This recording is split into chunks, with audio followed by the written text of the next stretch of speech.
चलिए नमस्ते प्रणाम। और हमारी पवन बाबा का एकदम जादू जो लेखनी का है वो आप लोग के बीच में अब बहुत जल्दी आ रहा है।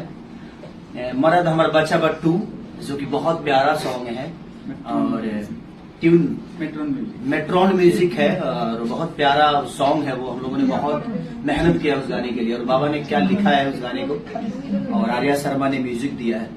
तो आप लोग अपना प्यार और आशीर्वाद उस गाने को जरूर दीजिए। मरद हमारा बच्चा बट्टू 1 को आप लोगों ने बहुत प्यार दिया था, हम चाहते हैं कि 2 को भी उतना ही सम्मान और प्यार दें। Love you all, thank you. तैयार हो जाओ रे विनोद, क्योंकि माहौल बिगड़ने वाला है। हाँ, खेसरलाल यादव आकर बोल दिए कि मरद अभी बच्चा बट्टू गाना आ रहा है 30 तारीख को भाई।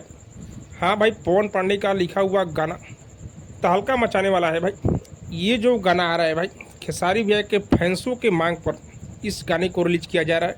वो आप लोग तैयार हो जाइए इस गाने को सुनने के लिए। बाकी दोस्तों क्या लग रहा है कमेंट करके जो बताइएगा। और हाँ, अब तक मेरे चैनल को सब्सक्राइब नहीं किए तो सब्सक्राइब कीजिए, लाइक कीजिए, शेयर कीजिए, क्योंकि मैं भोजपुरी का अपडेट आप लोग तक पहुँचाता रहता हूँ।